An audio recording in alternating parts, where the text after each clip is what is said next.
ازيكم يا حلوين؟ احنا دلوقتي بنغسل الغلة عشان ده الحصاد بتاع الغلة او القمح.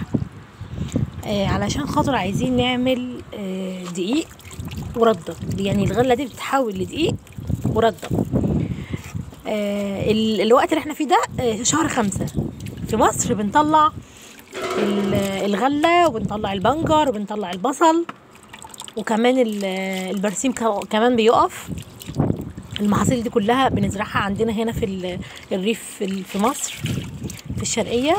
فاحنا بنعمل ايه؟ بنغسل الغلة دي كده عشان نطلع منها الشوائب اللي هو زي التبن والحاجات اللي هناك دي كده، ونفضل نغسل فيها لعند المية ما تنضف وتبقى رايقة وزي الفل.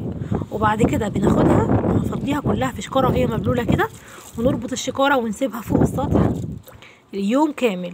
وتاني يوم بناخدها نفردها على مفرش ونسيبها تتحمص 3 أيام في الشمس، وبعد كده بنلمها وهي سخنة وناخدها نوديها المطحنة أو مكنة الطحين عشان تتحول لردة.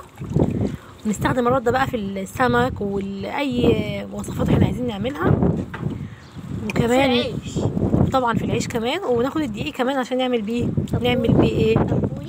نعمل بيه أبوري. وناخد الغلة نعمل بيها بليلة. كل واحد يفكر في مصلحته. وكمان نستخدم بقى الدقيق كله بقى في اي وصفات احنا عايزين نعملها، البيتزا مثلا، العيش، الكيك، الحاجات دي. غسل الغله ده اصلا بيتعمل علشان الدقيق يطلع نضيف وحلو. بصوا الميه اللي خارجه منها عامله ازاي. دي كمان بعد 3-4 مرات غسيل.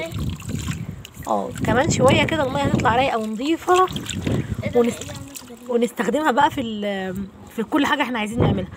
لما ان شاء الله نيجي نعمل بيها حاجه هنبقى ننزل لكم هنا ونقول لكم احنا عملنا ايه بالغله دي كل مره ان شاء الله.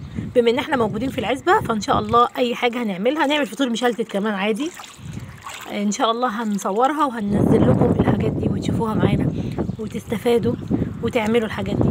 بس هو ده الوقت ده من السنه اللي الناس كلها بتجيب الغله وتخزنها. ممكن تخزنوها عادي، تحمصوها في الشمس وتفردوها كده على مفرش تتحمص كويس يوم كامل في الشمس، وتتلم وتتحط في الشكاير بتاعتها وتتقفل وتفضل طول السنه تستخدموا بقى اللي انتوا عايزينه. بس اللي اتبل ده